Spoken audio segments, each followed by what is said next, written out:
of my first experience of Muti. I mean, that I carried my own boots to the match, and my kit bag get there, and it was changed. The next minute, this guy is telling me to put the boots in the middle of the change room, and next minute he's flicking water on this thing, and I'm like thinking, my brother, I polished those. Someone came to me and said, "You would like me to come? Would I come?" And I mentioned this to Jomo, and Jomo just said to me, "If you ever sign for Kaizer Chiefs, I'll make sure you never play football in this country again." The late Clive Barker, he always used to tell me, "Please, this is an important game." This actual day, he said, "This is an important game." Obviously, it's a quarterfinal. He said, "Please, just stay focused on being a defender because that is your job." Yeah, needless to say, I think within the first 10 minutes, I was inside the 18-yard area trying to score a goal. We had the worst possible person take us to the World Cup. The worst possible person. Philippe Troussier was a person that the federation brought into the national team, and he split us from the beginning. Locally based, international based players. Clive jumping ship brought in Jomo, which is Jomo did well when we went to the Burkina Faso 98, AFCON. He was there, and Jomo introduced some new young players, the Benny McCarthy's, the Quinton Fortunes, Dalrymple Buckley's. He started bringing these players, which needed to happen. Jomo goes and wins we lose in the final to Egypt. Then what happens? The federation get all excited. No, we need a big name to take us to the World Cup. Come on. Take someone that just now, whether you didn't want Jomo or not, Jomo had just achieved something with a youngish team. So take Jomo, let him go. No, we need a more experienced coach to take us to the World Cup. Come on, man. It's our first World Cup. Let us go and experience it the best possible way we can as South Africans. Hi, Mark. How are you doing? I'm very good, and you, Paul? Good, Mark. Let me start by thanking you for joining us for the interview. I mean, you all the way up here in Gauteng to have this interview with us, but you're currently living in Durban. So perhaps let me just kick off by asking you, what are you currently busy with? And, as a Pretoria boy, why are you down in Durban, and what are you doing currently?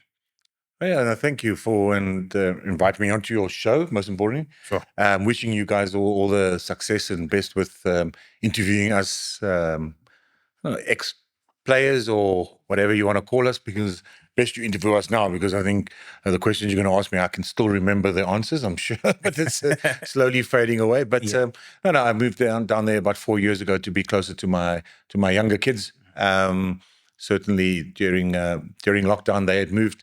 And which is strange to say, lockdown, what was that? Yeah. But I was able to commute to see them, and then I just took the decision, having grown up in Pretoria and been in Pretoria for a long time since I came back after retiring from football, took the decision to move closer down to them. And even though they live up in Hillcrest, I live closer to the ocean, which obviously makes sense because of fish, water, ocean. So I'm very comfortable where I am at the moment and enjoying life. Thank you. And in terms of football, are you still involved in any capacity in football? So I am involved with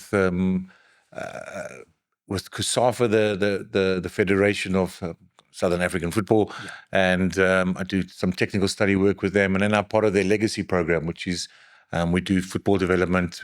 Each tournament that they host, wherever it is, in whichever country, they invite me to come do a program for boys and girls, for under 15 there. And then also I do some technical study group work for CAF, the federation, the Continents Federation.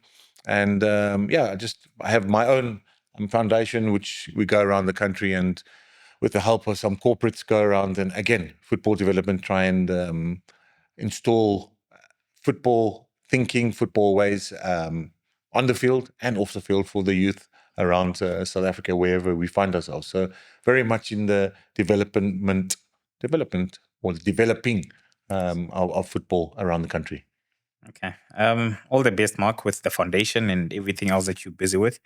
If we can then just, because we want to get to know and understand Mark Fish, the legend. You're never going to do that. If we can call you that. You're never going to. I'm still trying to figure myself out, but we can try and have an attempt. Let's try to unpack it. Gosh. So you're born in Cape Town? Born in Cape Town. My mother left my father when I was 8 months old, so she jumped on a train and got to Pretoria station where her parents were, and they fetched. Obviously, I don't know of this whilst this all happened, but I grew up in Pretoria, and I'm always adamant to say, and I'm proud to say that even though I was born in Cape Town and was 8 months in Cape Town, I'm proud to say I'm a Stormer. I'm not a Blue Bull rugby fan. I always will be a Stormer. Yeah. But yeah, I grew up in Pretoria. I grew up in Sunnyside, and then found myself going to Sunnyside Primary School, walking the streets of Sunnyside. My mother being a single parent, not having the if you know before the change in South Africa. Yeah, not the easiest of lives, but was was able to walk to school. Yeah, not kids nowadays can't always just walk to school. Yeah, and were able to walk to football training and to do the things that I loved, playing in the parks, and simple things that we enjoyed doing as young kids in our community in Sunnyside.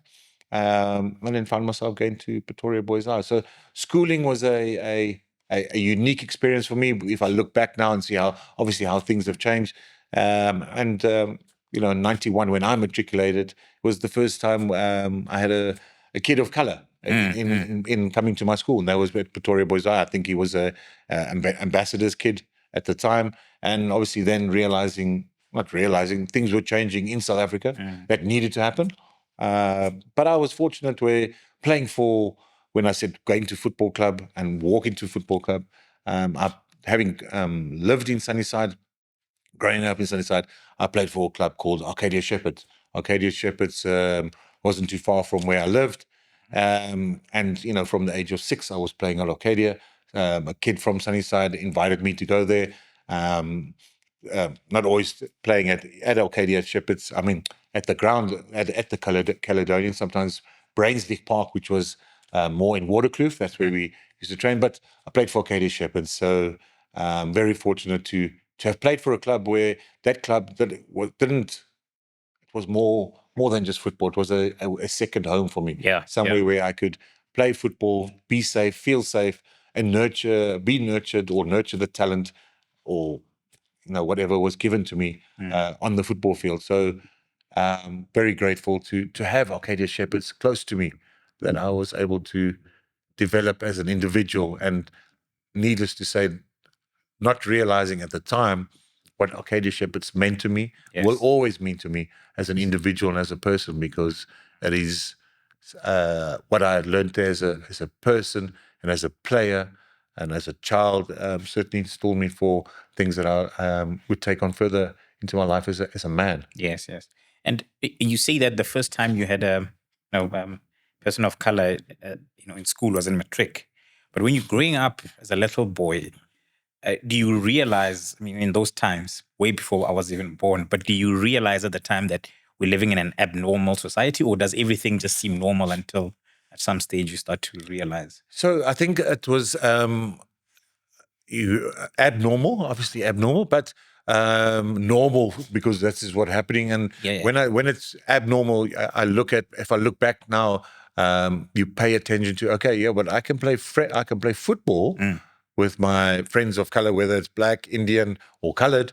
I can play football with them, but they not coming to the same school as me. Yeah. So I think that's why I'm a kid of 9, 10, 11, 12 years old in primary school. I'm not, I'm just there to go to school. I'm certainly not going to change whatever's going on in our country. Sure. But at my football club, it was a little bit more normal. Yeah. What you had friends that were coming from wherever they were coming from. We were playing football, and this is why football will always be the beautiful game, because it is a ball. You could play barefoot, and you could just run around and kick, and it didn't matter where your teammates, because you would pick your teammate not because of his color or his culture. You pick him because his ability, and that's generally what happened playing for Arcadia. And when playing at a club, and that's how it would be. Separated, okay, this is a training session. Oh, I'm picking Jeffrey because Jeffrey is very quick and Jeffrey can score a lot of goals. not because of anything else. So Arcadia taught me a lot of being able to see life in nearly, I want to say nearly the real world, and being able to hopefully, judge things or look at things differently and not just assume things as people do and say, this is how the world is and this is how it should be. But no, this is actually how the world is and how it should be. So football gave me a lot, and I've been.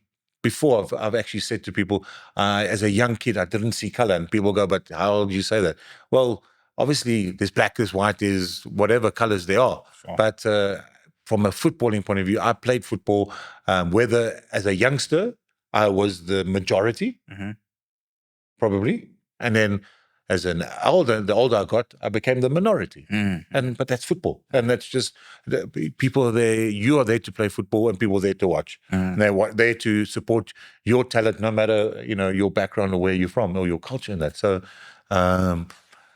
that's why it is the beautiful game. An though probably when I was growing up playing football, there was probably only black and white on TV. But it certainly is and Arcadia Shepards was black and white colours.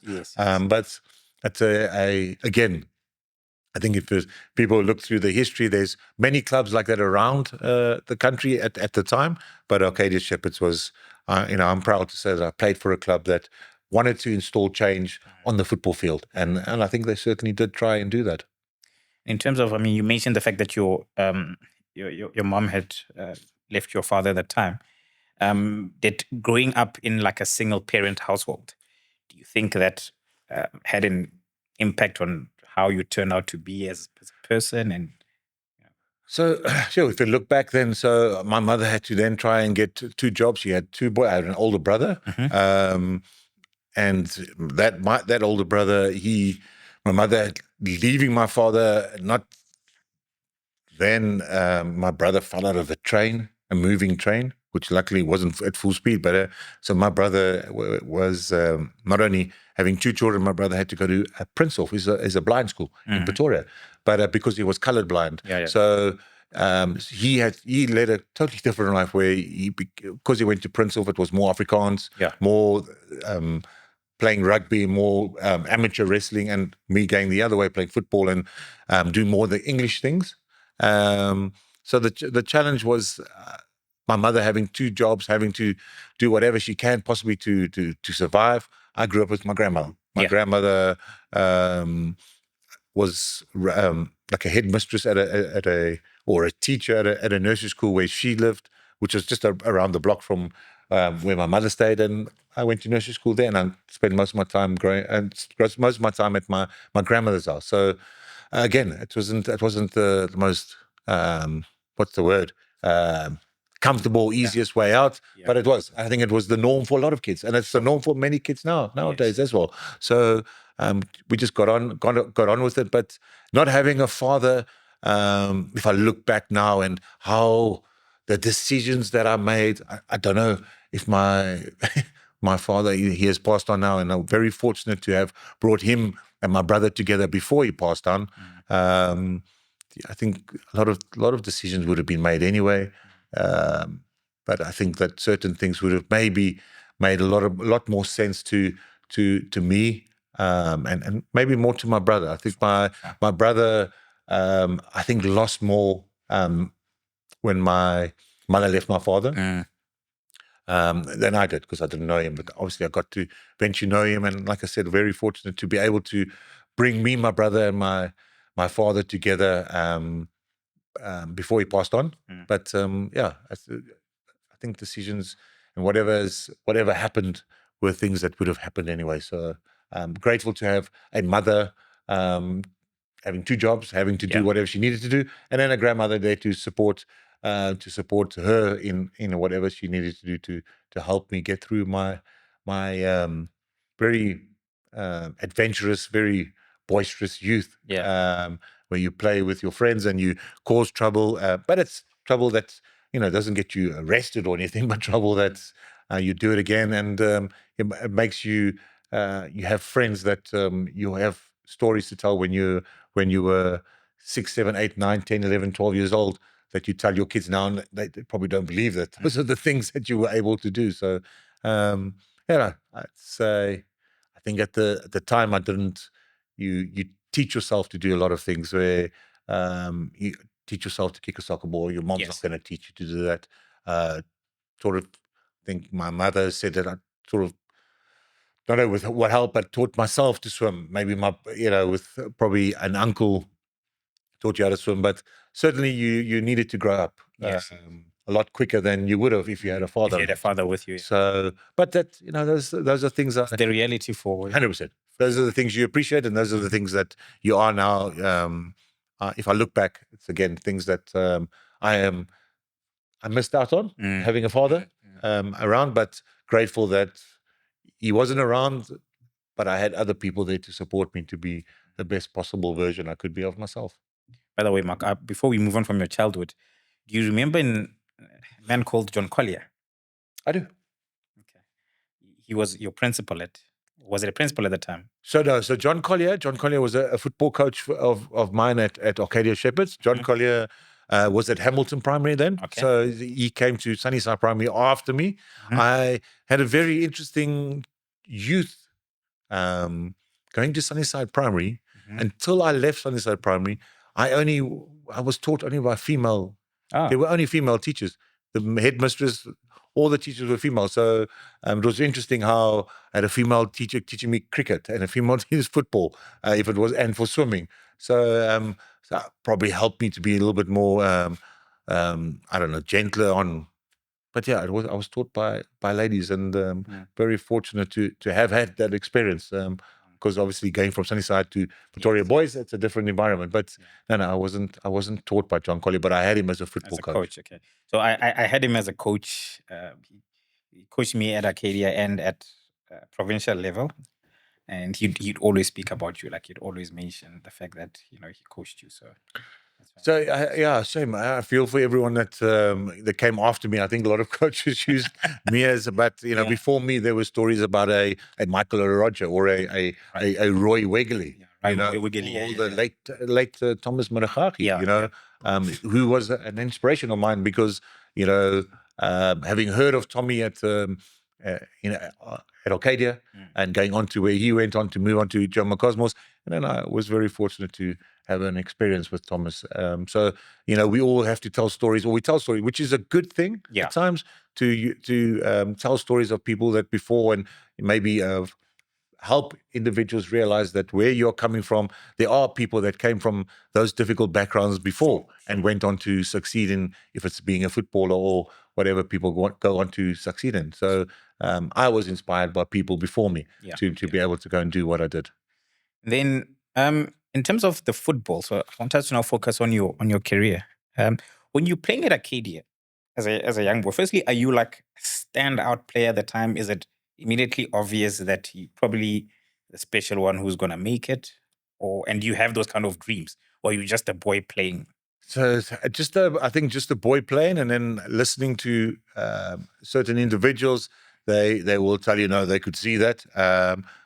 I think at times you'll hear that maybe at under 10 level, I was maybe a head taller than the other kids and a little bit faster than the other kids. So I think that, football coaches probably assumed or stamped that, saying they expected me to go on to perform at a higher level. But, at the time as a youngster, you playing sport, going to Sunnyside Primary, I was happy playing cricket, I was happy swimming, happy playing tennis, and happy running, and do all the things as you should do at a young age. So I think maybe coaches probably put that more on me than anything else. But I was just a normal youngster, teenager boy playing and hoping that the girls liked me because I was able to score many goals. And when I got injured, got the sympathy of the girls, and maybe and then afterwards, and probably the thing that that's got me into a lot of peculiar moments or choices in life would be probably because there was so much expectation of me as a youngster, and being able as a youngster to play with a lot of older kids. Many things come with that. So I think that at the age of 14, is when I first touched alcohol. And so no matter, and at 14, 15 and 16, I'm playing with grown men, people that have got kids. So you're playing and you're getting stuck. You're not getting stuck. You're in that environment, and this is what's going to happen. And so as much as the excitement of being able to be an attacker, I was a striker. So I grew up as a striker, and I was very fortunate to have unbelievable players that put the ball behind. I was quick and could score many goals. And so I found myself at a young age having to play with older players. And with that comes, other choices that you do. And, which that was the environment that I grew up in, playing amateur footballs, doing well with my club, Arcadia Shepards. You celebrate and you have a beer after the game, and this is what it does. And I grew up very quickly, and I had to grow up very quickly if I wanted to, I suppose, make a stand in that football culture. And that's what a sporting culture. Sure. I think it was you play football hard, and after the game you have a beer together and you celebrate it, and then you wait until Tuesday when you train again, and then you train hard, and you wait until the Saturday and you play hard. And if you get the right result, then I don't think you needed the right result. You had a beer anyway. So just to celebrate the camaraderie of being together, and I suppose that was the family that I grew up with being at Arcadia Shepards.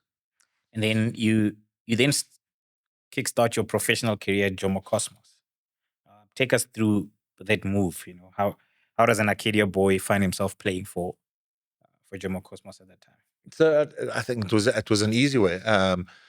I already had I played from the age of 16. I was playing for the senior team. Yeah. And the individual there by the name of Paul Matthews, who was playing with me, he told his dad, who was Roy Matthews, who was together coaching Jomo Cosmos with Jomo. And then obviously Roy came to watch me, and then Roy told Jomo about me. So I was fortunate. I had you have many kids that want to be footballers, and at times you need a lucky break.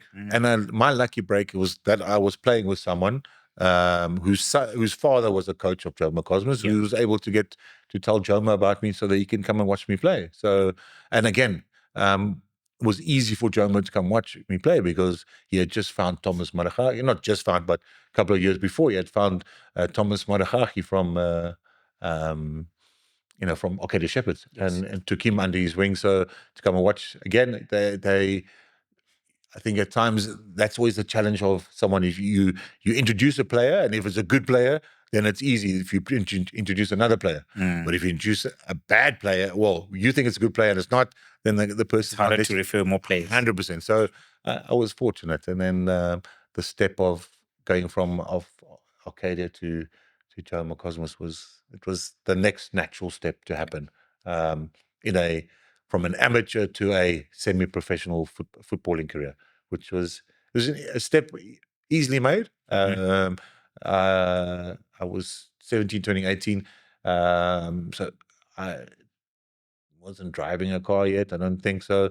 So there was 4 or 5 of us got on the back. The physio was from Pretoria. Yeah, we all drove through to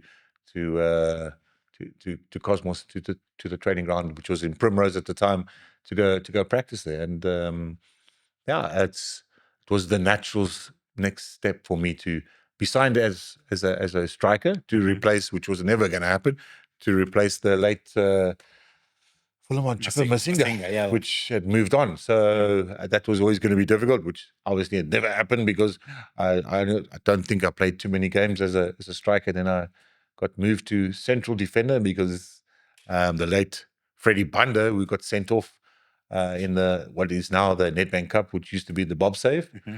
He got sent off in the semi-final in the first half, and then Jomo said, go play at the back, and we're going to say the rest is history. So played at the back ever since, after that semi-final in 92. How difficult was this transition from being as fast strikers, running in behind defenders, to now being the defender? So it's if I look back, and it nearly was I nearly want to say the natural thing to happen, because becoming a defender, even though it's obviously at an older age, but for my whole life, from the age of 6 up until 6, 17, 18, I played as a striker. So you understand how defenders how move they think and how you think and how the strikers think and how the attacking players want to play. So listen, it doesn't mean that I suddenly became a defender. I was a defender that wanted to go score goals. It was a unique way of Jomo putting me at the back and allowing me to sort of still play my natural game, which was to try and score goals. But yeah, it was an easy way to adapt. And probably the most people ask me my favorite position, or sometimes ask me, do I think I would have made it as a striker? That never happened. But I did go on trial to Mechelen, as a team in Belgium that Jomo sent me to. And as a striker? No, as a defender. Okay. But I played there with their first team in a training and that, and I actually played as a midfielder. Oh, okay.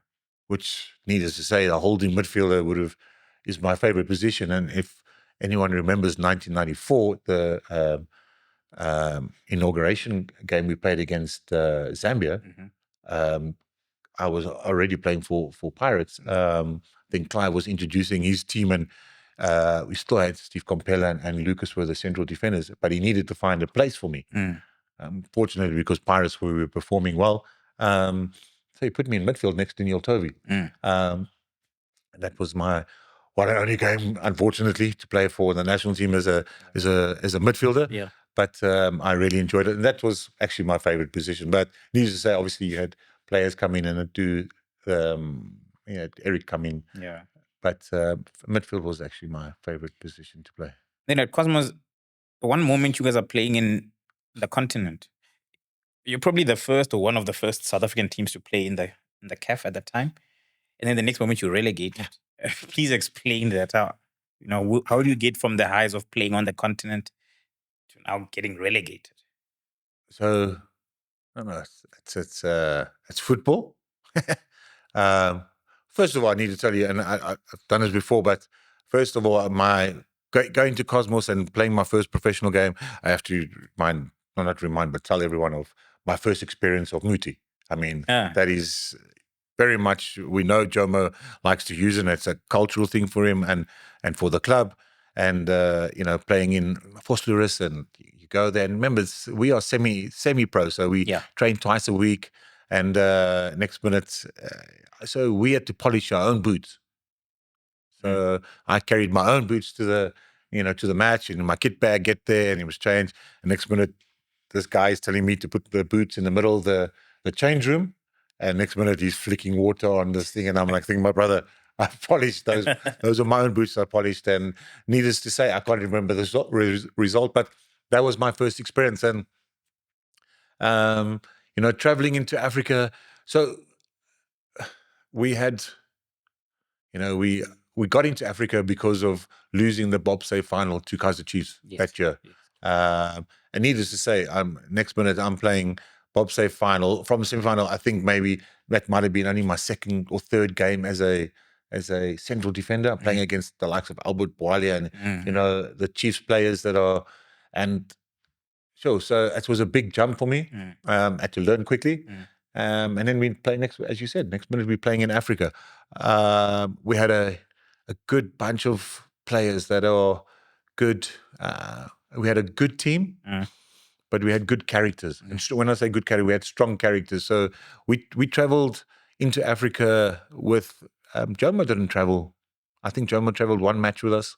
The rest of the time it was either Roy Matthews. If it wasn't Roy Matthews, then it was us alone as a team. And I think that was one of our biggest challenges as a team. We went to Madagascar, and at the time there was only a weekly flight to Madagascar. So we flew in the Saturday. We played the Sunday. We had to wait until the following Saturday to leave. Very poor country. And then, by Wednesday, you are seeing players fight over food. So that was a tough experience, but it was you nearly sometimes want to say it's an experience that needed to happen for players to realize what they do have, and also gave us a lot of character. So, we traveled into Burundi, we traveled into many different countries. Ivory Coast is the country that we traveled into the old Zaire, Kinshasa, and eventually, into Ivory Coast, which is the Sporting is the team that we lost to, home and away. But a phenomenal experience of character, and as you said, it must have been, because this is 92, this is 93, and we only got readmitted to World Football 92. So we must have been one of the, with Chiefs being the first two clubs to travel into Africa. And so, and we did phenomenally well. And then come back to the local league, and next minute you find yourself, you're playing a game, I think it was a must game win, and a game at Wits. Mill Park, and I think we lost that game, or we drew that game, whichever, but we ended up getting relegated. So you find yourself of the highs and lows of the sporting world. And for whatever reason, many different reasons, probably, players, the teams changing, players, you're playing in one team, you're playing in Africa, and the next team you're not playing the team here in the local league. So many things, but things happen for a reason, and if there's not cohesion in playing in Africa and playing at home, then things like that it's going to happen. So, unfortunately, as I said, as you mentioned, the highs of getting to the semi-final of what is now the Confederations Cup, to getting relegated in the league was a major, I think it was the biggest disappointment for me in my footballing career. First biggest disappointment in my footballing career. And it was now, after that happened, I was left in limbo. What now? Where to now? Then the move to Pirates happens. I think it happens in 94, late 93 or early 94. I mean, you said on other platforms that you didn't really choose to go to Pirates. Okay, you just take us. So no, it wasn't. Pirates wasn't. I mean, I think it more. 19 years old, and where to now? Your team's just got relegated, and this was all not what you expected. And now I found myself having to go meet with Jomo in Elbrow. That's where Cosmos officers were. So were the other teams. And then I had bumped into, and this is, the football world then, and who knows if it's part of it now. But the PRO from Kaizer Chiefs. Yes. And he bumped into me and said, no, he would, the fans, I don't know how true it is by him saying the fans were writing letters in to see me and Lucas play together. But I don't think long after that, Lucas left anyway. But I went upstairs and told Jomo that. I did say, Jomo, this guy came to me, and I don't know how true it is, but if we can. So that was my first, someone came to me and said, you would like me to come, would I come? And I mentioned this to Jomo, and Jomo just said to me, if you ever sign, I will make sure, if you ever sign for Kaizer Chiefs, I will make sure you never play football in this country again. That's a fact. That was said to me. I didn't think much of it. It's like, okay, Jomo, because a lot of things that Jomo said, even when he was coaching, is like you look at it and as much as Jomo gave me an opportunity, I didn't always take Jomo serious and what came out of his mouth. So to say that it's like to a 19-year-old kid, it's a little bit over the top. And I think it's more that you don't go play for that team, because you either play at Cosmos or you go to another team, and I soon find out that other team is Orlando Pirates. So I found myself just being told to go to Orlando Pirates, which I'm grateful for it. I'm grateful that I was told to go to a team that gave me so much, ended up giving me so much. And the move was made so much simpler because I had 5 of my other teammates join me at Pirates.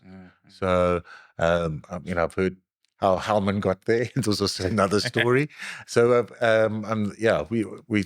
we were pushed towards a team which at the end of the day that's a team Jomo played for, and that's where he made his name. So why not? If at the end of the day that's the club that he wanted to support with his players, then so be it. So it is something that didn't happen now as maybe I wanted it to happen, but it happened.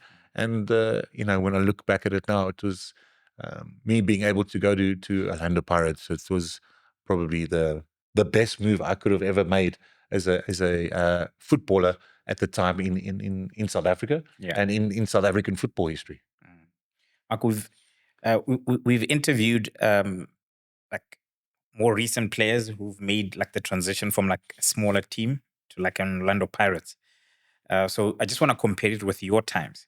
When you move from Cosmos to Pirates, firstly, what is the pay difference? How much are you getting at Cosmos, and how does that increase when you get? Wow, look at the pay difference. It's a more the pay difference at the time didn't matter. It was just you were guaranteed your pay. So my first pay check that I got from Cosmos, I got it was 800 rand, and old Jemana was banking at the Bank of Lisbon, and I got it on a Thursday, and I went to Friday morning all relaxed to go cash my check. Yeah, the check bounced. So then eventually your players, you just tell you that if Jomo's giving you a check, make sure that you must be one of the first people at the bank before the money runs out. But anyway, that was it. And Pirates that never happened at Pirates. I think the jump was 800 to Pirates. I think it was so it was 800.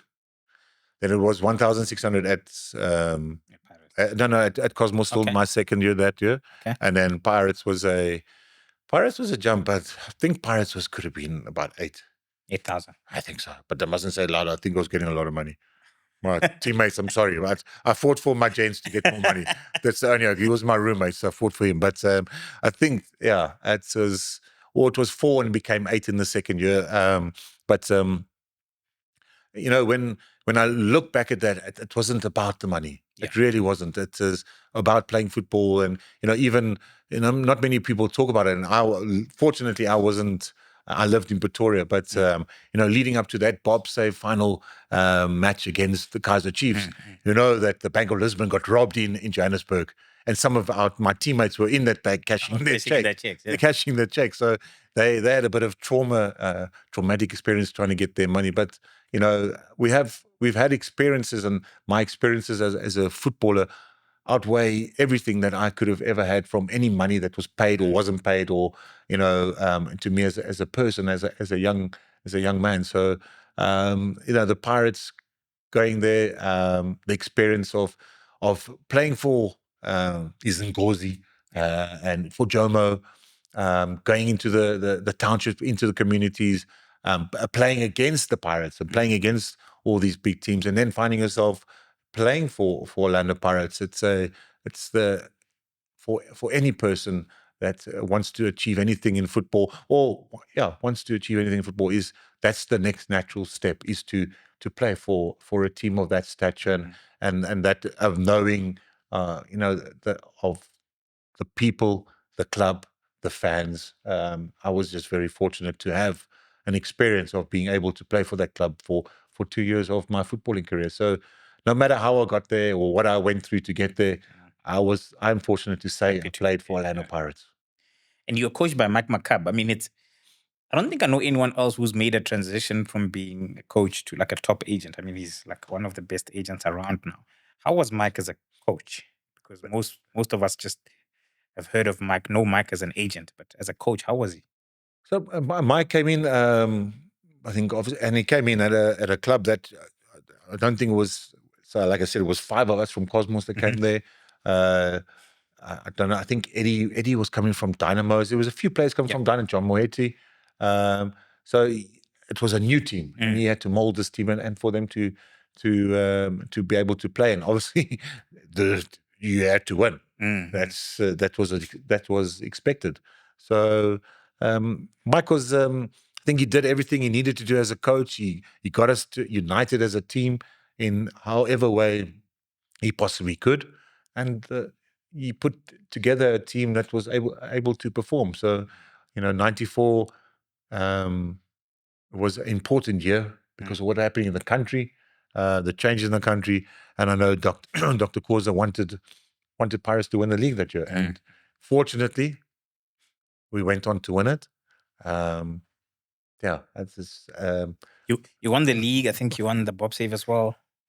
We won the league. But that year I also had a car accident, and so quite a severe car accident. Well, it wasn't as severe as it could have been, but I know that Jomo came to see me in the hospital, and he just asked the nurse if my knees are okay, and the nurse said yes, and said no, you'll be fine.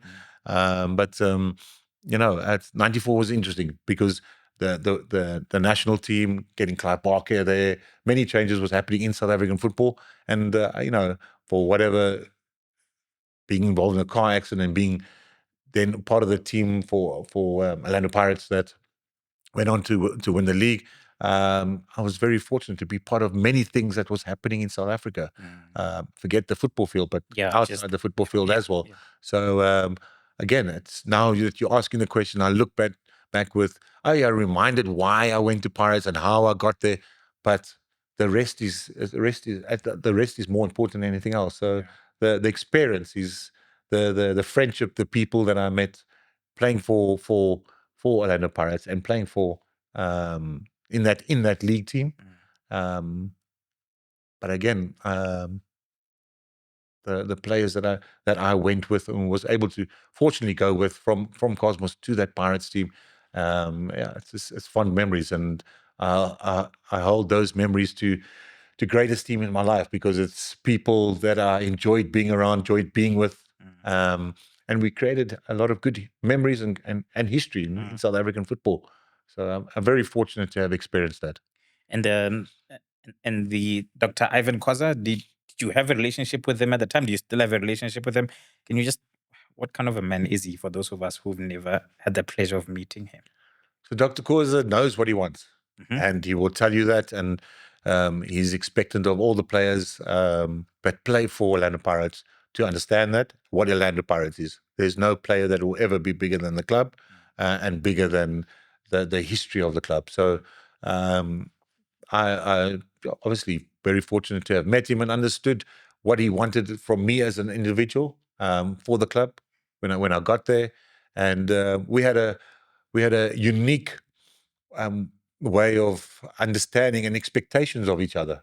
Reason being is that in 94, I was very fortunate to have the opportunity where he called me into the office and said to me that, Harry Redknapp from West Ham is interested in me going to West Ham.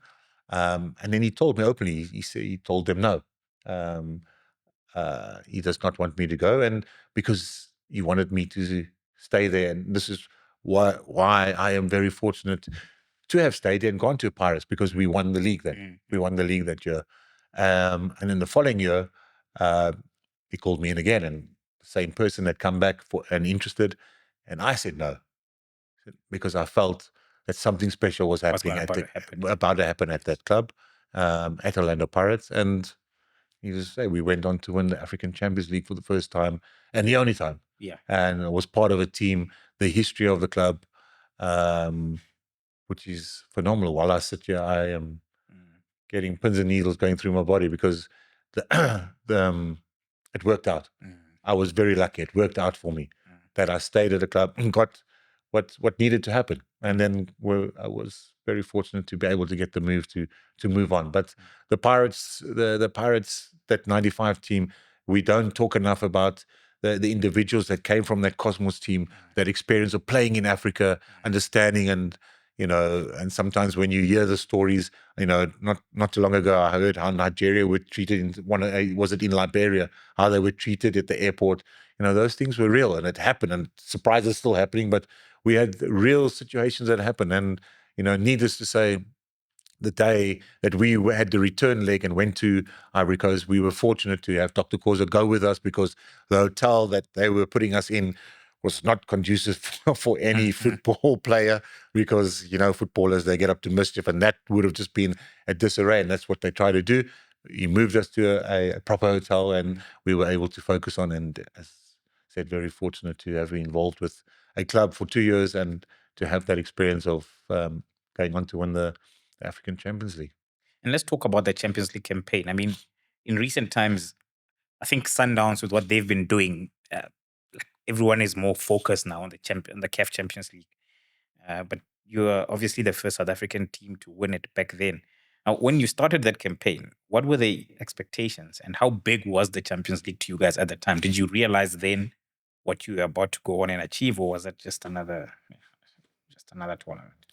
I think it was, sure, it's a good question, because I would like to probably think back and have the discussion that Dr. Causa probably had with us as a team, because like I said, some of us had played in Africa before, and I would like to think he probably, knowing the person, I think that was what he wanted to achieve. He wanted we've won the league now, let's go and win the whole thing on the continent.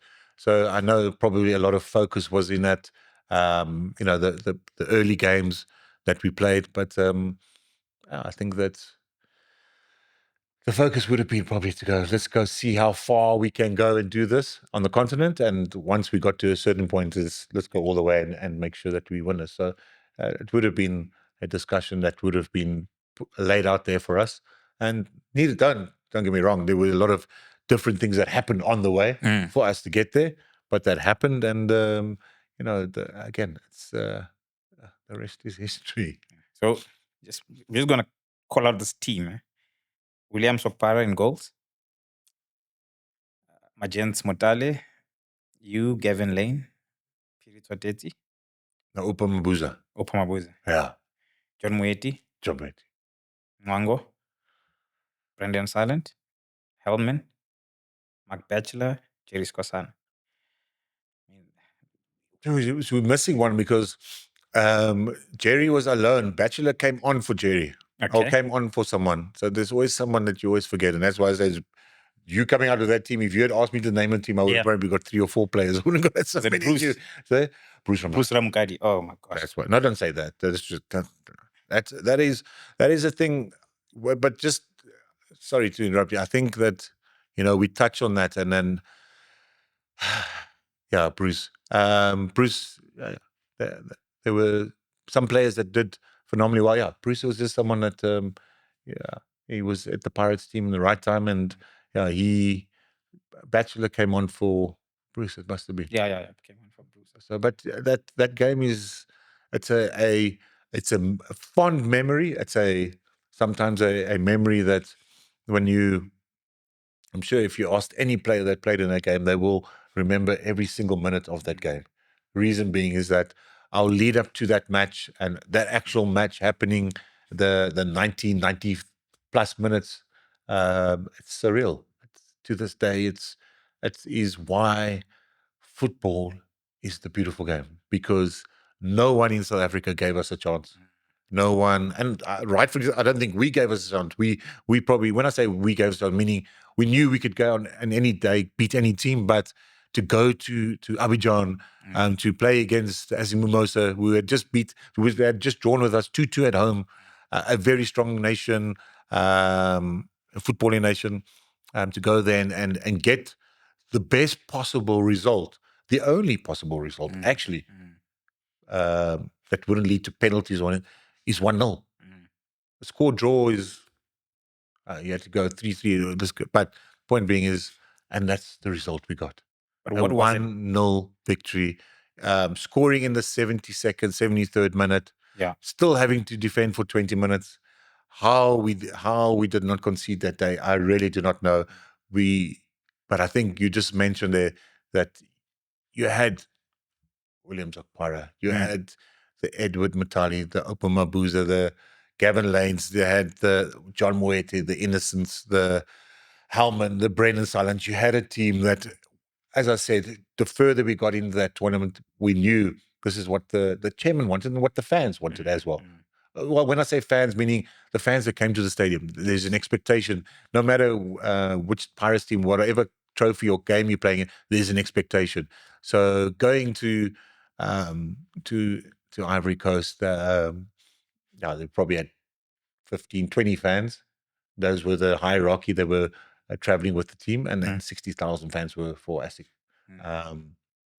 But I think that the journey of playing in different countries, and I'm always I always remember fondly the semi-final against Uganda Express, because I have a picture of me celebrating with Gavin scoring the winning goal, and how you had Uganda Express and you had 2 other local teams that were in Uganda in Kampala supporting us because they're against Uganda Express. And, it's fond memories. And to remember that, what we experienced in Abidjan, that 1-0 result, the team, the players, the technical staff, everyone involved with Orlando Pirates in that stadium, it's something that those people, everyone that was in that stadium for Pirates or there for Pirates, sure, the SABC crew, sport crew, that's something that's very difficult to describe, because to quiet and 60,000 fans is it's a massive task, and we were very fortunate to experience that and do that. And I think you also won the Super Cup after that. So the Super Cup is my last game that I played for Pirates. Yes. Played at FNB Stadium, and fond memories. And so last game, and then I had already signed for Lazio, but then I moved on there. So the Super Cup was just like, it's a fond memory of mine that, again, for the chairman allowed me to be the captain of the day. Yes. I was the captain for the team, and to win it obviously was a nice way to send me off to Europe.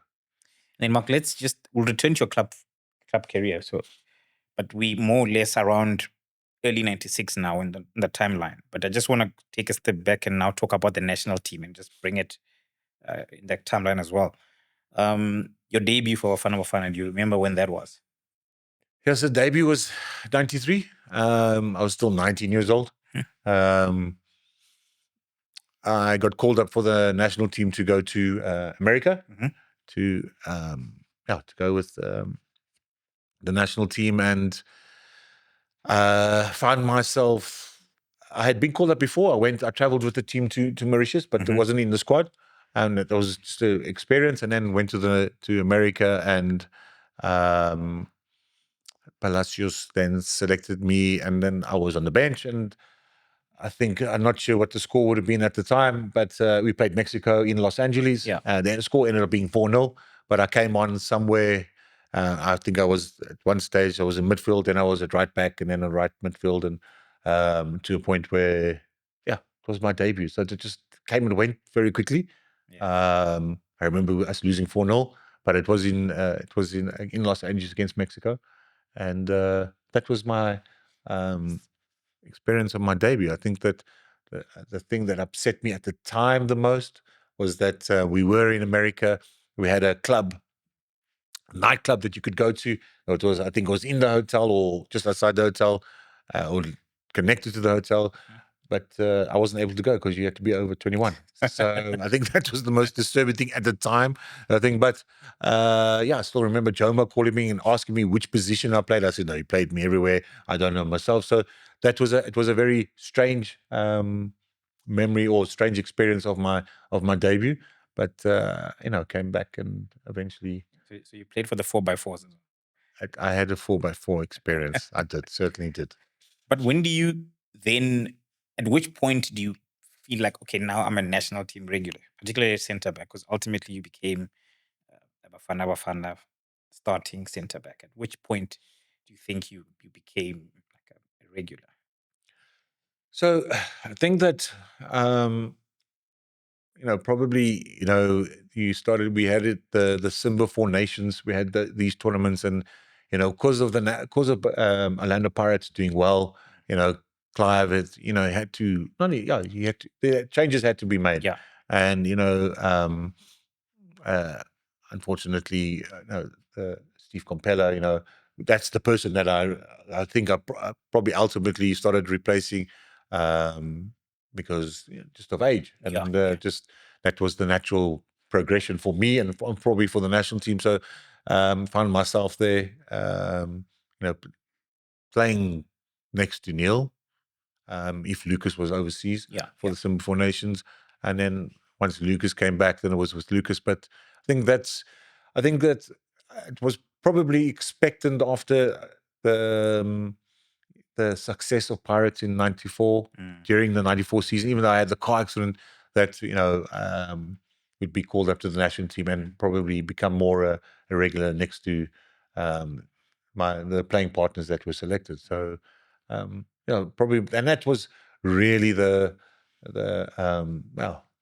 actually probably once, even though Cosmos getting really, I think it was just a natural progression after making the debut. Some players were coming of age. Yeah. So things just happen. Then you move from the highs of winning the 95 Champions League with Pirates. And then we all know what happens a year later. You then win the AFCON with the national team. Going into the tournament, the expectations amongst the team, the pressure, the expectation, did you go in there thinking we're going to win this? Or was it more like, let's just see what happens kind of thing? So, again, the national team, I think if you remember that the national team played a friendly against Germany. Yes. But we weren't part of it, the Pirates players, because we were up in Africa. So the guys started performing, and we started showing that we are capable of playing against some of the best teams in the world. I think once the squad was selected, the players, I think it was then having the Springboks that had won the Rugby World Cup the year before, coming to our change room and telling us and showing us. They showed us on the rugby field what is possible. Having them to come support us, then walking out and them supporting us, walking around the field, but walking out to a full packed F&B stadium, which you can imagine. So the first game against Cameroon, I think. The first game against Cameroon, you playing, knowing that our record going into the African Cup of Nations was good. We were winning Simba for Nations. We just beat Zimbabwe there, and other friendlies. And then we just set the stadium alight. That first game, I think we made a standpoint of, we set the standard for what was going to happen with this team. The late Shoes was phenomenal. The late Chipper, Mark Williams, just everyone, and Dockies, everyone, just the players. It was like the moment had arrived for South African football. Yes. A lot of the past and the history of South African football, players that never had the chance to play for South Africa in a big tournament like this. This is our first African Cup of Nations, and we are at home, and the players just performed exactly as was expected. Yes, the final result was 3-0. It could have been more, but I think after that game in the change room, not verbally said, "Oh no, just go and win this thing now." I think there was just like, we've beaten the number one ranked team.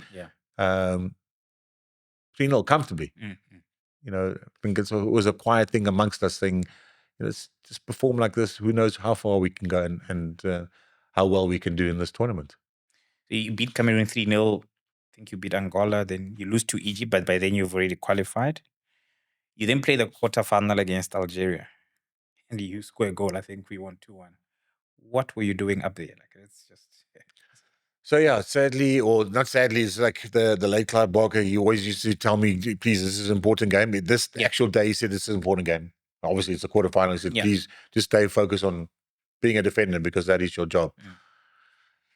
Needless to say, I think within the first 10 minutes, I was inside the 18-yard area trying to score a goal. But I was fortunate to score the opening goal, and then we conceded, and then we had still, I think it's one of the best goals of that tournament. The late Shoes scoring the winning goal for us, and so it was just a strange game where, if you look at the goal, how I'm there, why I'm there, who knows? But this is what I'm doing, and then we concede, and then Shoes goes and scores an unbelievable goal. So it was just the way the tournament went. As you said, we just lost but we had qualified, but we'd lost, and then changes came, and then we go on and win that, and then at the end of the day, no disrespect to any other team or Tunisia, but our final was against Ghana. Our final was Ghana. Whoever won that was going to go on and win the tournament. And again, it was one of those. It was a night where everyone that needed to performed.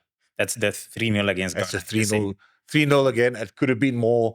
When I say everyone performed, Lucas had Yoboa in his pockets. Little things like that. And just things happened as it should be, and as the football gods looked down, and just we performed. The fans in the stadium that night, it was electric, and the result was, as you said, the 3-0, and then come the final.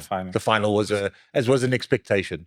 Expectation, not when we would score, when will we win this game? It's coming. And needless to say, the great Mark Williams stepped up, Williams stepped up and, he stepped onto the field as a replacement and came on and scored 2 goals that he will tell you, the nation builder, which he certainly performed and came on and scored 2 memorable goals, not only for himself, but for South African football and for the history of South African football. And again, seeing the euphoria in the stadium, the fans in the stadium, and then after, outside what we had achieved, what rugby achieved the year before, we had achieved in football, and it just was an electric time to be a South African in the sporting world and in the country.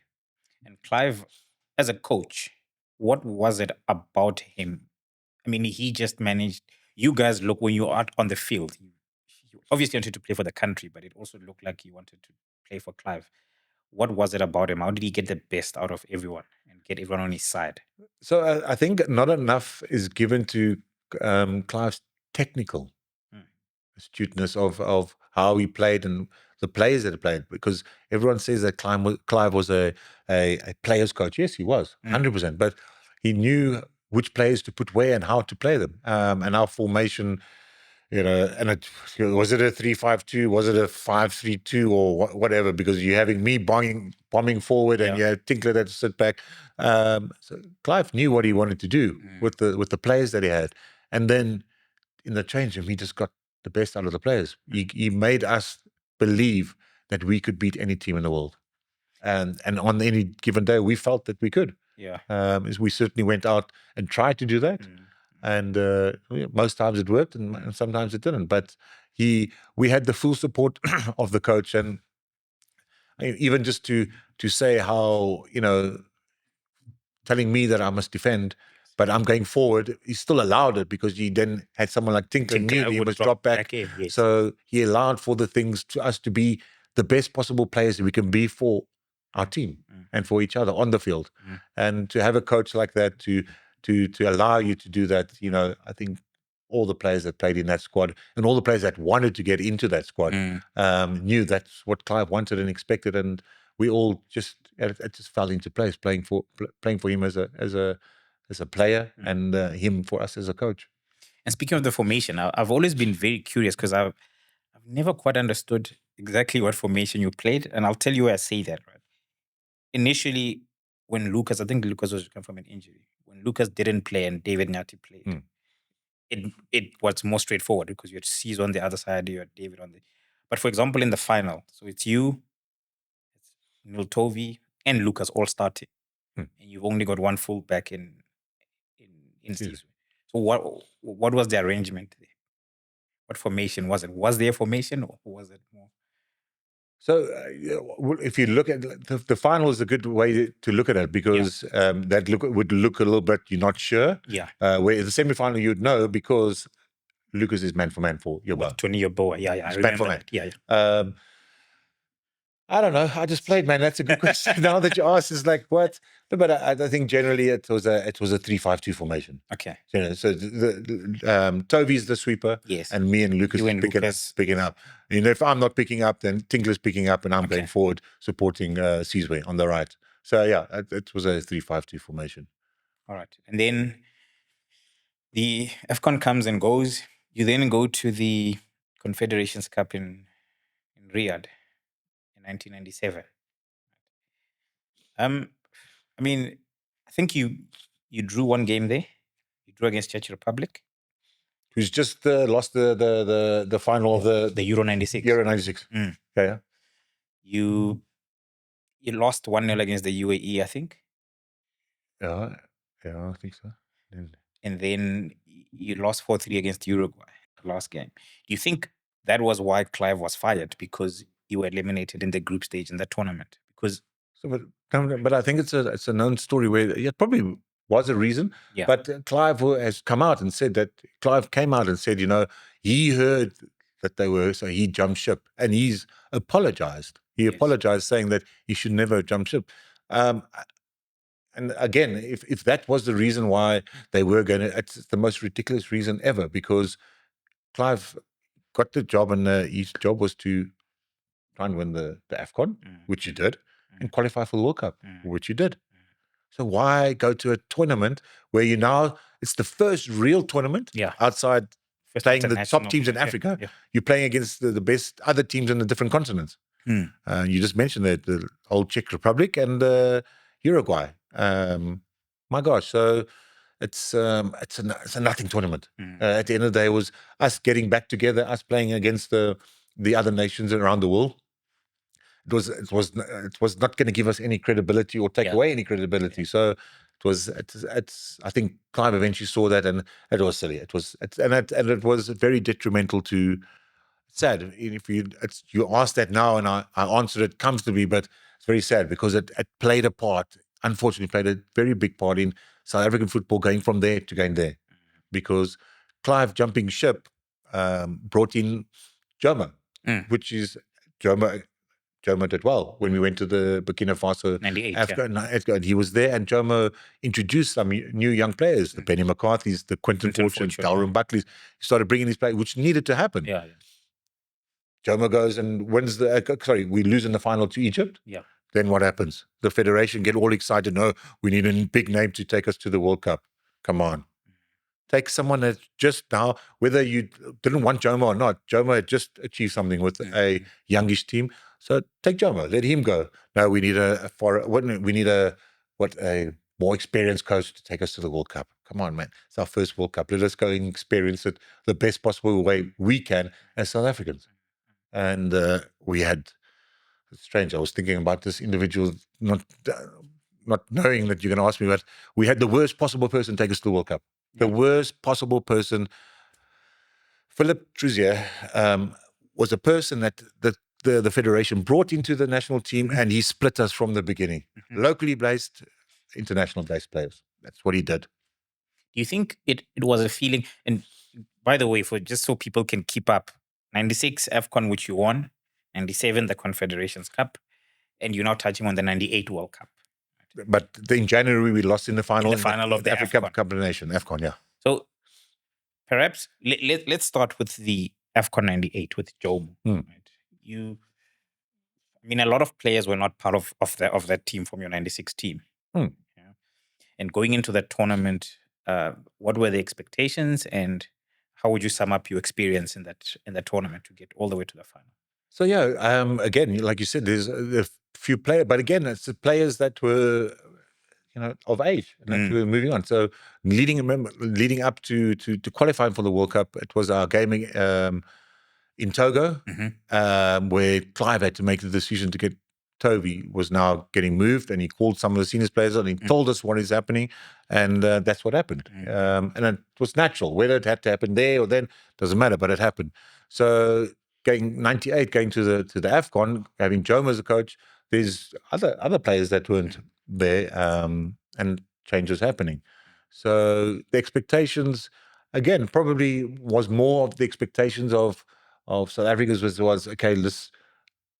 I think a football person you realize it's a little bit harder outside your country, and to go and let's see what they do. A new coach, and let's see what they do. And I think it surpassed expectations. What happened there, because like you said, you had Jomo brought in Rabutla. Rabutla was playing next to me, where Lucas was playing in midfield. Yes. Don't know why Jomo didn't put me in midfield, but let it go. Anyway, I'm just kidding. But so there was changes that were made, and I think we surpassed expectations. Did you guys know how good a young Benni was at the time, or did you because most of us knew about him from the tournament? So I think one or two friendlies maybe that we played that saw Benni, and in training I could see the ability of Benni, and of Quinton and of Dalrymple, of the young players coming in. So that was exciting, but again, it was a procession that needed to happen. So, and then don't forget Brian Beloy. Brian was in goals. You had to make a choice: this goalkeeper or that goalkeeper, and you're taking a goalkeeper that's on form and new coming through. So there's a lot of good things. I think at the time how Jomo handled it was he called the senior players in and say, "This is what's happening. This is what do we think?" And he actually did what he said he would do. So, and this is what happened. So Brian made his name in that tournament, and he did phenomenally well. And so a lot of good things and new changes had to happen. And so that was still a peak. We were still there. Yeah. Winning the AFCON 2 years before and coming second, we balanced. We're fine. And needless to say. And then now from there, which is 5 months later, we are moving. We're going to the World Cup. Yeah. You see, some of us fans always get the feeling that, and for me, I always take it back to '98. I see it then as a recurring theme. It's like as soon as we get to a certain level, we feel that we need to go European. We then get Philippe Troussier, just to get back to what you had already touched on slightly. What was it about him that that just didn't work out for you guys at the '98 World Cup? And do you think you probably could have done better if you had a Jomo, even a Clive? So, just like I said, the disparity of we're all playing for Bafana, but you play locally and you play international. So it just separated us like that. So there was no respect for the actual players that were in the squad. So it just made it difficult, and I didn't. So Lucas was the captain, I was the vice captain, but for him to do that to the team, you're already causing trouble. And unfortunately, we just didn't. So our first game, obviously, people that were around watched us. We lost to France 3-0 in the opening game, and we had we got back to where we were staying, Vichy, and he said, "No, we're allowed to go out and just relax, get and do our thing." And not many people know this, but so we were allowed to go out, and I remember I was sitting with my late Philemon, Chipper, and Pierre Issa, and someone else, and we were meant to be back at the hotel. Let's make it 1 o'clock in the morning. The time difference, whatever. We're allowed to go out, and we looked at each other and said, "Are we?" And needless to say, we didn't go back. You went past the curfew. We went past the curfew, and needless to say, where we went, if there's a 25-man squad, there's 21 of us there. So things sort of picked themselves, players. And unfortunately, the next morning, we had to go and sit down, and he was disappointed, and he walked out on the team. He said, "No, he's giving up, and we are." And needless to say, I was happy that, because even though we had maybe a little bit of an inexperienced coach at the time, which was Trot, it would have been better. And it's just anyway, so things were, he walked out, and needless to say, Lucas sorted it out, and he came back, and then we went to a training session where it's been like being 10 years old, where he's taking the training session, but he's whispering in Trot's ear to talk to us as players. He's telling Trot what to say to us. So it was lost. It was lost there. It was lost. There was the connection lost before, and it was a difficult time. Difficult time for players, because when I say players, we had a good enough team to get out of the group. But as you mentioned, it would have been better having either Jomo or Clive. And I mean, the results, where do you think maybe you guys could have done better? I mean, losing to France, then who went on to become champions, probably not. So Denmark 1-1. Not the worst result. I mean, they went on to lose to Brazil. They were a very good team with the Laudrup brothers and that. Do you think maybe that Saudi Arabia game where we drew 2-2, that's where we could have done better? Could have been. If we use that, then we could have maybe gone through. So, but it's just one of those things. I think I just think more was happening off the field than on the field at that World Cup, unfortunately. And fortunately, we had a procession plan, and which was the guys went on to qualify for the next World Cup, and that's what we did. So football in South Africa was still where it needed to be. Not only South Africa, but on the continent. Because we went then from '98 after the World Cup, we went 2000 to Nigeria, Ghana, and there we came third. So it was first, second, third in a process, and slowly. Yeah.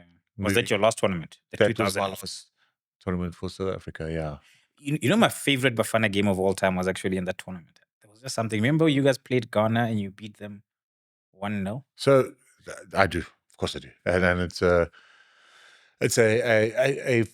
it's a fond memory because it's no better feeling as a playing for your country and going to the host nation and beating them in their own backyard. And we did that, and we, if you remember, we went down to 10 men, and spoke to Lucas. I said, Lucas, let's play 4 at the back. Let's play this formation, and we held out. And needless to say, we our big loss for that semi-final was Eric Tinkler that had because it made a big difference to us in the way we played and the way we set out to play. And we were always on the back foot against Nigeria, and strong Nigerian team that had a lot to prove because they're playing South Africa in a Cup of Nations where they missed out in '96 because they weren't there, and they certainly went out and performed. And unfortunately, they beat us, but they weren't able to go on to lift the trophy in their backyard. So that was a fond memory of that tournament, was the game against Ghana, because Ghana had some phenomenal players, and to be able to beat them in Ghana was a phenomenal feat.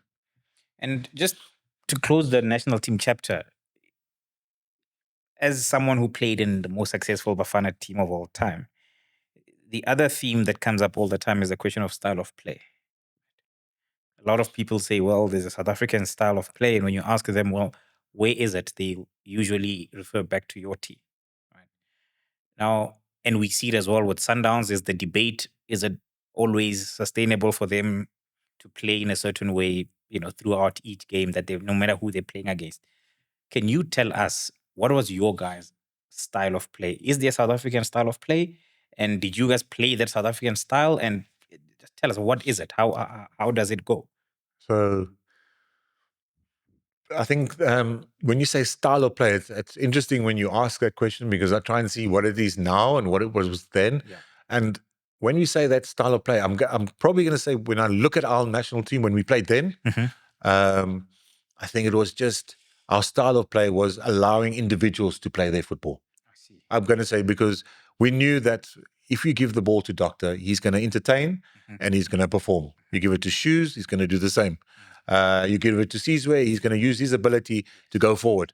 So I think that is what we had. We had individuals that were, once the ball came to them, and then you had the John Moetis or the Eric Tinklers to make the tackles and pass the long diagonal balls from one side to the next. The David Nyatis to do the same. And then you had the strong individuals like Lucas Radebe to mark any striker out of the game. So I think the South African style then was, and if you look at the players before us, the Jomo Sonos, the Ace and Swillingers, the individual ability is the game allowed them to showcase their talent. And I think that is what we saw as our national team. And certainly, are we moving in that direction when you say players allowed? The game is just changing so much. Yeah. It's just changing so much. And I think that is what we see in the world, is that, you will see players individually do phenomenal things, but do the teams set up that you see more of those players? Do they? Maybe they do, maybe they don't. But yeah, I think that was the vast difference. So that if you want to say South African style of playing, is that the way we played is, okay, get the ball, let's give it to Doctor, let the special players, let him do their thing, and whatever, and get a Sizwe, get down the line, cross it in, so that the big Philemon missing is there and headed the ball back at the net. So, and play for players to do that. So I think that was what was probably the style of play. Then you missed the 2002 World Cup. Were you injured? Yeah, I was unfortunately injured. Yeah. Okay. Mark, that basically rounds up your international career. And I must say, as a South African, thank you so much to you and the team for all the memories, and the fact that we still talk about that team to this day just shows what you guys achieved. Now, if we take it back to the club football, you move from Pirates and you move to Lazio.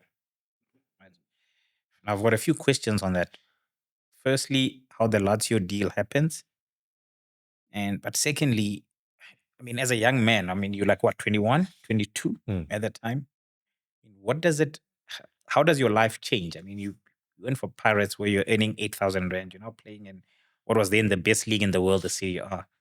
How does that change for you, like on the field, off the field, and, just how your life changes overnight, basically? Can you just take us through that? So I was again fortunate because of the success of Pirates in '95, and then as you mentioned it, the AFCON. There was interest during the AFCON of teams wanting for me to go and visit and have a look at them. And after the tournament, very fortunate at the time that had the interest of Manchester United and Lazio. Yeah. The people who represent me at the time said, no, we were under obligation to go see both clubs, so we went. Fortunate to watch Man United against Everton on a Monday night, where Kanchelskis had moved from Man United to Everton, and he was playing there already. And met with Sir Alex Ferguson after the game, and they were quite interested in me to stay and see how I would adapt to the way they play and this and that. And the agents at the time, people representing me at the time, said, no, we under obligation to go to Lazio, and went to Lazio. And it's from a footballing point of view, and man, you are just remember as a 21-year-old, you are people. When I say people, the female species, we've got to say it as it is. Beautiful people in Italy. Beautiful women. Beautiful culture. As you said, it's the best league in the world. It's certainly the best league in the world at the time. And for a defender, that's where you want to be. The Italians were known for their defensive way of playing. So, just find myself not too long within a day saying, okay, next minute I'm doing my medical, and never said no to United, just said under obligation to go there, and find myself signing for Lazio, which was a dream come true because you're playing in the Serie A, as you mentioned. And I'll be playing against I'll be playing against AC Milan, where who was my favorite team, with the three Hollanders that played for Ruud Gullit and Van Basten. So I was looking forward to playing against AC Milan at the San Siro. So I signed, and that was my next step, and let's see where we go from there. And tell us about because he's one of my favorite defenders, I think one of the greatest of all time, a young Alessandro Nesta, because you're with him at that time. Was he special already then? Was it very clear that he's going to become like an all-time great? So my experience of Alessandro was that I got there as a new signing, and he had just come back from the under 20 European Cup. I think so, under 20, and so he was a youngster himself. And I started my Serie A career. I started with him, and if it wasn't him, it was me, him, and Chamot, which was the Argentinian. And then Zdeněk Zeman was the coach that signed me, and sort of 2-3 months into the season, the results weren't going the way they wanted to, because there was expectation of this team. And I had a game where European 11 against the African 11, we were playing in Lisbon. And during that week, so it was the Sunday that I left, we played on the Wednesday, and during that week, they fired Zdeněk Zeman, Lazio, and they appointed the Dino Zoff, who was the chairman of the club, appointed him to be the coach.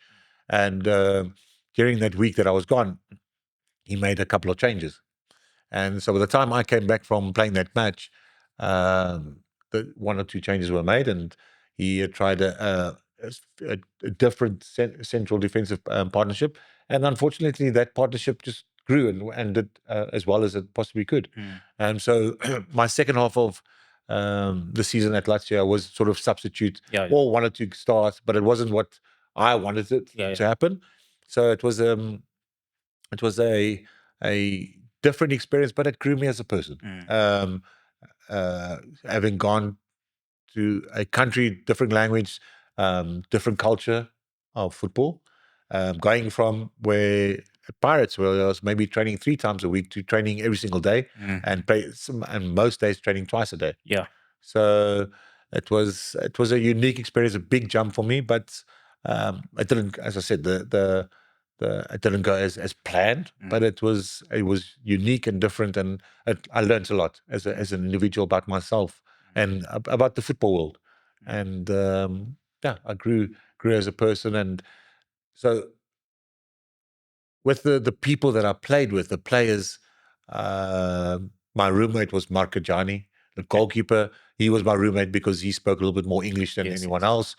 But I played with some unbelievable players and individuals that in that short space of time, which is always the fascinating thing of football, is that footballers, we stand together, and no matter where you're from, the players will make you feel at home. And it's a difficult situation as well, because no matter where you go, people don't understand. Well, you do understand, or you do know, but if I'm going to a new club, I am going there as a player, as a person, and I am probably going to take my teammates' friends' position. Yes. So to build that and to change and for people to welcome you, it was a new, unique experience. So again, I was, of course, there's you can't all be best friends. That's never going to happen.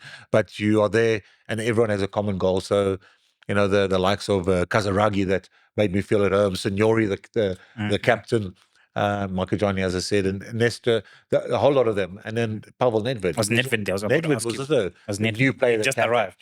Just arrived as well from the Euro. So it was a fantastic team, a fantastic players that I was playing with. So very, very fortunate to have had that experience, even though it was short at Lazio. But I learned a lot learned a lot of becoming a defender and also being a professional footballer. Because, as I said, you're jumping from training 3 times a week and playing a game on the weekend to training twice a day and playing football in what is probably the best and toughest league in the world. And what are some of the things you learn as a player, like maybe bad habits that you had locally that you sort of polished that side, and having moved to Europe, how did your game? No. So just being a professional. I think just being a professional and being you have to be more compass and respecting your teammates and respecting your job as it is, and at Lazio, even our home games, we camped. So you just take a complete 180, 360-degree turn of being a professional. I'd probably say not at Pirates so much, but at Cosmos, you could get away with having a drink the night before, and you can still perform. Pirates, you do maybe the first. No, I wouldn't even say you wouldn't even try that at Pirates, but you could do certain things that once I went overseas to play at Italy, there's certain things you just don't do. You're not going to get away with it.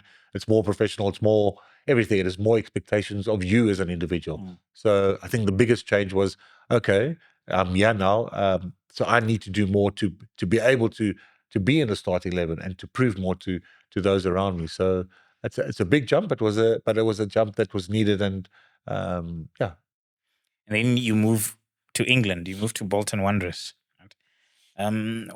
Why Bolton, and how did that move come about? So Bolton Wanderers was in that same year we played a friendly against England at Old Trafford, South Africa. The Ian Wright handball. The Ian Wright handball. And we played a friendly against them there, and needless to say, one of another good performance by our national team and under Clive Parker and that, and the coach from Bolton, Colin Todd, had watched me play there, and once the opportunity came for them to, once they got promoted, for them back into the English Premier League, for them to have a chance to talk to me, in the interim had found out that my people representing me, an individual, was stealing money from me. So I called a friend of mine and I asked him to get me a new agent. And luckily he knew the person, Gary Bloomberg, that was representing Lucas at the time. So Gary came and met me in Italy, in Rome. And he was part of the person to recoup a lot of money that was taken from me in the move to Bolton. And I found myself... a lot of things was changing as well at Lazio. So Lazio, they brought in a new coach, the late Sven Goran Eriksson, which was coming from Sampdoria. So he was bringing his own players as well. And needless to say, before I went to Bolton, I was very fortunate to have a pre-season of 2 weeks with Bologna.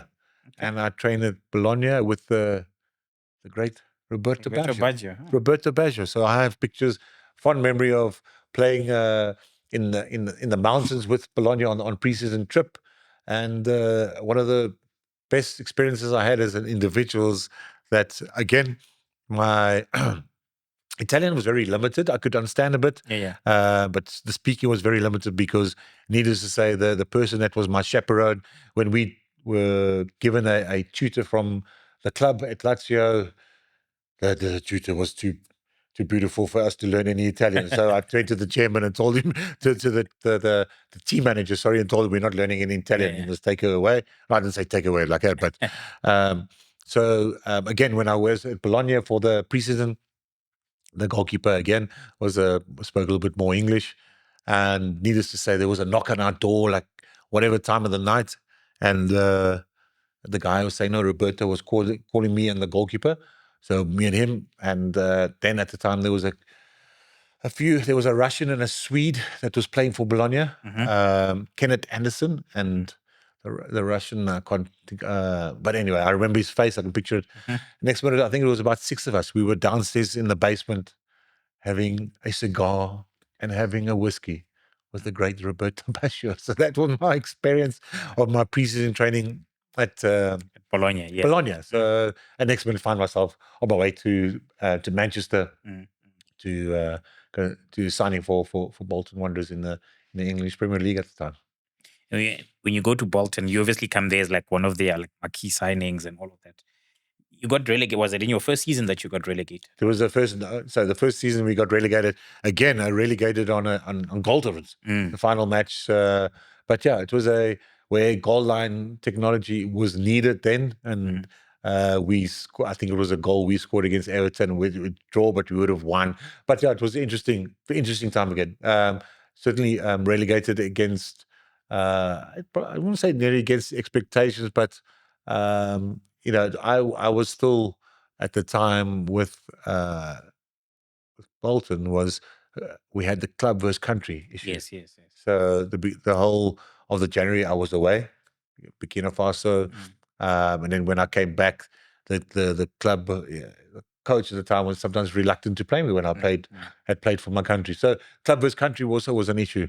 It was a big issue at the time, which unfortunately them as a club knew that, but only later things had changed. So yeah, it was very disappointing being relegated again, but also I didn't take it that how can I say that as that a bigger disappointment, because my next big thing was the World Cup. I was going off to the World Cup, even though being relegated from the English Premier League. So it was a disappointment, but the highs of going to the World Cup sort of surpassed it. But then knowing that I'm going back to Bolton after the World Cup was a bit of an eye opener. You have because you stayed with Bolton, you went down to the Championship with them. Did you have offers from other Premier League teams or top division teams in other countries? So not the first and second season, there was one or two German teams. For whatever reason that never really happened. But I stayed with Bolton, and then the first season we had a phenomenal season because we got to the playoff final. Yes, we got back there, but unfortunately we lost to Watford in the final. The second year we lost in the semi-finals to Ipswich, which was a very peculiar game. I think it was like a 7-6 score or something. But then end of that season, I then had the interest of Charlton, and I went down during the summer. I went and did a medical. Needless to say, came back and sort of failed the medical because there was something wrong with my knee.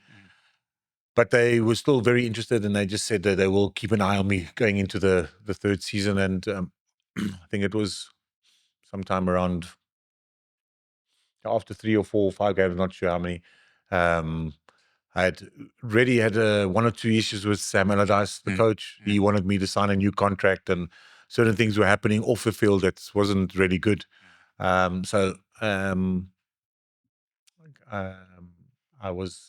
were playing Birmingham, and I think in the 75th minute at Birmingham, he took me off.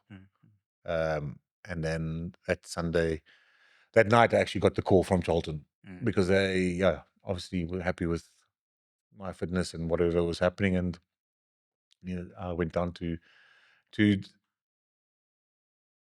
join him on the Sunday. No, was it the Sunday? Monday, but unfortunately, the fallout I had with Allardyce was he didn't allow me into the training ground to say goodbye to my teammates. So, and needless to say, a year or two, however long later, we played Bolton and at the Valley and sort of made peace about it. But yeah, sometimes we do things that are not for the moment, and unfortunately. But what was the problem? I mean, with you and Big Sam, was it purely because maybe he felt betrayed that you wanted to leave? So eventually when we played Bolton, when they were back in the Premier League, I went to myself, Klaus Jensen, we were also from Bolton, and the Danish guy, and Andy Todd, who was also from Bolton, and we went back to Bolton to play against Bolton. And when I went out onto the field at the Reebok, the fans started singing, "There's only one greedy bastard, one greedy bastard." So Allardyce had made it like I left because of money. Needless to say, the obvious was they were in the championship with the Bolton Charlton in the Premier League. So you are going to get more money, whichever it was. But, needless to say, leading up to that, Allardyce wanted me to sign a contract in the middle of the field in front of the fans. And, my agents said that it's not happening. And it was just some things were happening that shouldn't have been happening. So, so they sang that, and then we played 3 at the back. So I was on the right hand side, which was the end where the more notorious hardcore Bolton fans were, and the ball went out. And as you do as a South African, you just stir a little bit more, and they were singing in my ear, and I picked up the ball and I kissed the Charlton badge, which you do not do, the ridiculous thing. So I did that just to spur them on, and we went on to win 1-0. And needless to say, that was so. That was so. It was just we fell out of. Allardyce wanted me to stay and carry on, and I didn't, and I moved on to wanting to play in the Premiership. So anyway, all was forgiven, and so we move on. And then your time at Charlton, and I mean, I told you when you and Bartlett played for Charlton, Charlton became like my second team, because I would watch you guys every week. I mean, you did very well there. There was a season where you actually almost made the Champions League. You were like 4th going into like the last few months of the season. What was it about the Charlton team that just got you guys, to exceed all expectations and just do so well? So Charlton is a nice community club, family club. When I say, there's the difference of playing football maybe in South Africa, and then playing it in Europe, where the people that are supporting the club, they're the great grandparents, and they play in the same area, so you're just walking distance, and so it was. A club, also one of the club that was just been promoted, and bringing new players from different clubs in. So it was a part of a new change for the club, and expectations, meaning, the first season they just want to stay up, and then each year try and do better and better.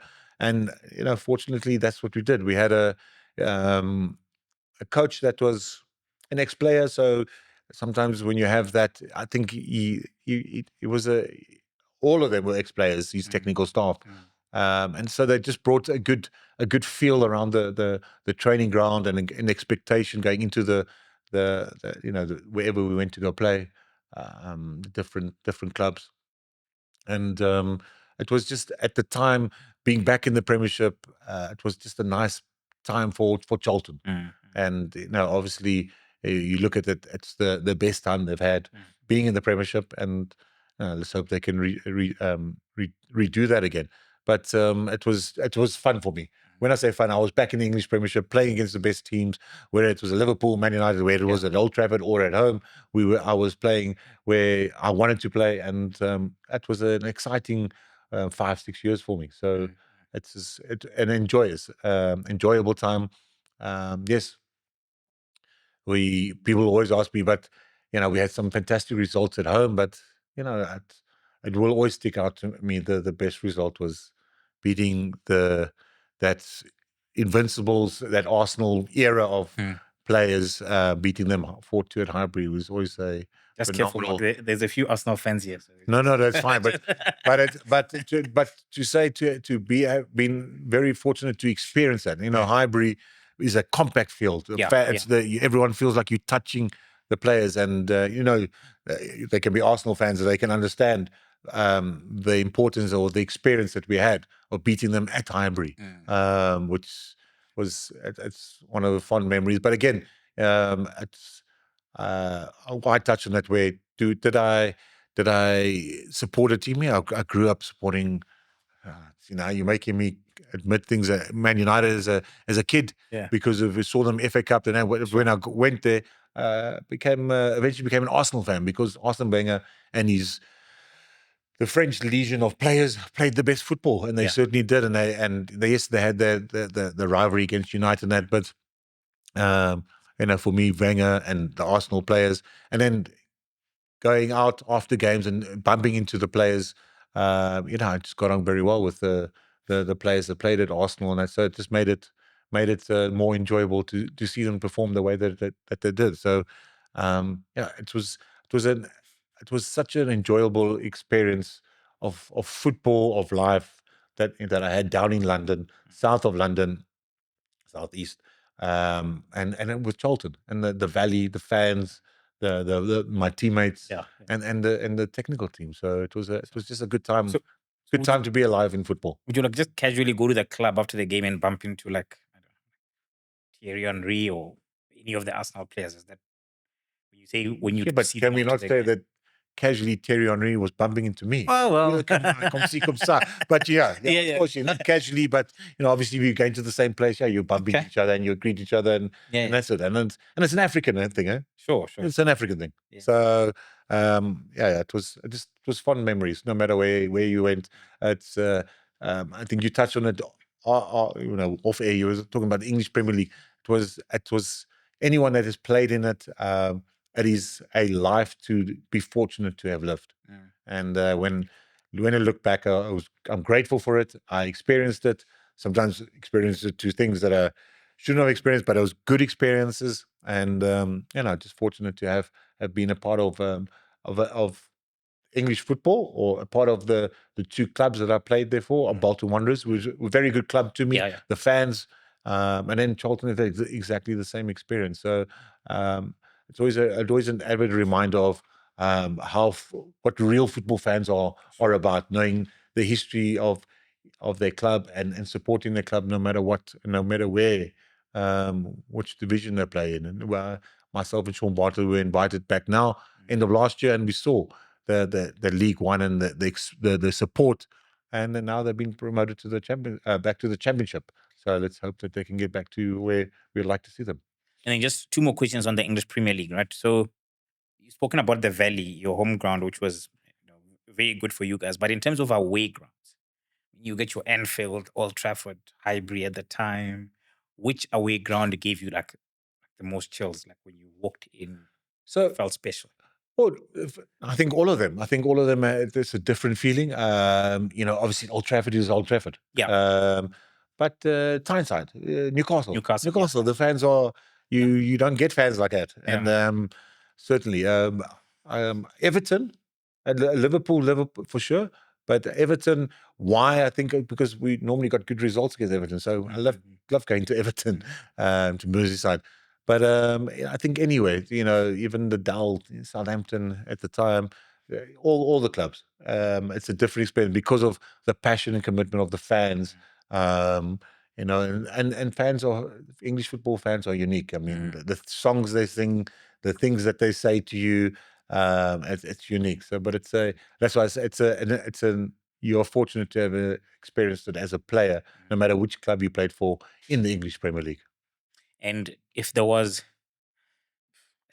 front two, back then front twos were still normal, right? That front two, or still even front twos, man. One's playing behind whatever's silent, all these whatever. 100%.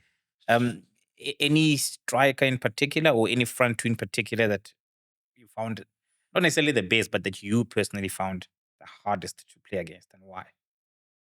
So the game was different then. You did know that. So just not, Terry Henry wasn't the front man. He was a winger and he came in drifting wide. So, but you got to look at then still the greatest goal scorer in the English Premier League is Alan Shearer. So Alan Shearer was a goal scorer, which is a horrible player to play against. Needless to say, your nuts are going to be grabbed. Certain things are going to be happen, and that's what happens. And then you have players with pace. Michael Owen was just coming onto the scene. Robbie Fowler, but and then you have the guy by the name of Big Dunk Ferguson that played up front for Everton. He was horrible. I mean, that's just the ball is coming over from a goal kicker and you're getting an elbow in your face, and that's what's happening, and that's how the game was played. So there was physical battles, and then there was football battles, and then there was. But it was exciting, and it was, no matter what, you wanted to play against those players, the best players, no matter what they brought to the game or what challenges they brought to you on the actual day. It was exciting, and again, I was very fortunate to be a part of that. And Mark, just before you leave Charlton, because I think you leave in around 2005, you have that incident where the story goes you're in your house, you're listening to U2, and you with your son. Next thing, you fall through a glass table and you have a horrific injury. Just take us through that. So it was my 30th birthday. The day before was Charlton against Middlesbrough. We very fortunate to be the captain of the team. Needless to say, I was very humorous in my team talks to try and get a humor into my teammates, to make sure for them to realize that it's only football. And at the end of the day, we give our best, and if we get the result, we get the result. That evening, I had my 30th birthday at my house. We're jumping around doing whatever like hooligans. And the next morning, we had a warm down. So you go to the stadium, and we had a warm down, and players that didn't play, they do a little bit more. Sure. The other players, just a cool down stretch, this and that. Went out for lunch, and that afternoon was watching Liverpool against Newcastle. And by the end of that match, we were still fourth as Charlton. We were in Champions League position.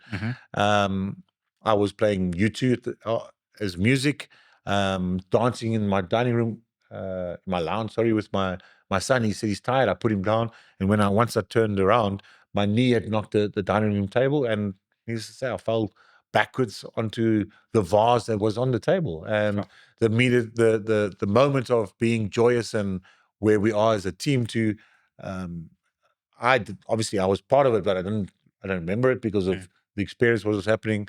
It was life-threatening. I lost 8 pints of blood. Had to call an ambulance, and next minute finding myself, as I said, being joyous to being in hospital. Nearly losing 8 pints of blood. You only have 8 pints of blood, so yeah, it was a scary moment for not only for me as a person, but for my children that were around to see that happen. So shows how short life is and things that we do. And but yeah, I was very fortunate to recover from that. Again, I think we touched on it.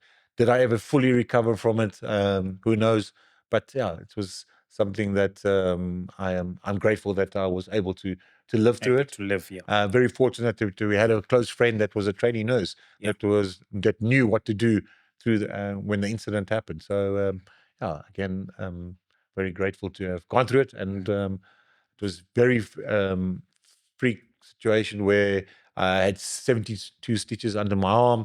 And the doctor said I was very fortunate that I was fit enough that I didn't lose my arm and puncture my lung. So yeah, it was something that happened. And needless to say, some stories that came out were not the truth, but that certainly was something that unfortunately led to me having to make a choice of either having a blood transfusion or waiting patiently to recover, or getting an injection. And I luckily had the permission of the British Drug Board to get 2 injections, apartheid, which was into my bloodstream to get my red blood cells to produce quicker. I got back playing football, but whether it was fully back to normal, who knows? But yeah, grateful to be here to be able to tell you the story. Sure. You then leave Charlton, you go to Ipswich, but there was a very short spell. Just very briefly. So Ipswich was that was coming back to fitness. They sent me out on loan to get my fitness back and see if I'd ever recover properly. And Ipswich, Joe Royle, the great Joe Royle, was the coach. Played for Ipswich against Queen's Park Rangers at Loftus Road. And needless to say, that was my last 45 minutes as a professional footballer. I realized during that game that my mind could do things, but my body couldn't do it. I couldn't turn. And one of my things that I could do is run fast and be able to turn, and I couldn't do that. So at halftime, we looked at each other, and he said he's going to replace me, and I knew that was the end of my professional football career, how I wanted to play it. And unfortunately, or fortunately, that was the decision made then. So Ipswich was very, very brief, but it was I remember it like it was yesterday because of the respect that Joe Royal showed me, and I accepted my fate as a professional footballer. Yeah, and then I think did you try to play briefly at Cosmos or? So I came back. Said to Jomo, let me come and join. Let me help you with your defenders. But next minute I was training a little bit, but I trained with the team, but never played a match. I never played a match. So. And Mark, I mean, we've covered your entire career, and I mean, what a career it was, and just that transition. I mean, we always hear about it. Different players experience it differently, but how difficult did you find this transition from being a footballer to suddenly having to create a new life without the football and all that comes with it? So I think that the challenge, I think I wanted to get away from football as much as I could because of how I saw football and things, but I stayed in it. The natural progression was to go into probably if you're not going to be a coach, then you talk about football. So then I did, and I still remained in it for a bit. But yeah, probably just my lifestyle, the things that I did, the choices I made wasn't always the best for me, and best for what I needed to do. And unfortunately, found myself doing everything possible outside football. But that's just the decision I made. Wrong choices, wrong time in life, and I found myself doing things or being part of a story that I didn't want to be part of, and I was part of it. And busy at the moment, I am rebuilding my life in a better way. I might say, well, I am only 51, it's still young, but I'm fortunate to be able to say to myself that when just talking to you about my football career, I was very fortunate. I had a fabulous time doing everything I possibly could do on the field, off the field, whether it was right, whether it was wrong, I did it. And now I'm just trying to do the what's best for me as a person and for those that are dearest to me. So choices, we all make choices. We all do things that at the end of the day we probably regret. But I'm disappointed at a lot of choices I made, but I don't regret anything because I've done it. I've been there, I've experienced it, and we are part of the story that we tell, and hopefully we can tell a different story. So many things that we don't share because we just don't need to. But I'm grateful for you and for you asking the questions you did, because when I look at my career and playing football, I had an unbelievable time as a youngster growing up, playing football through the different changes, the things that were happening in South Africa, to be part of the changes in South Africa, and to still be South African and proud to be a South African. So I'm very fortunate for my life as a footballer, and I always remain to the club that you played for, Arcadia Shepards.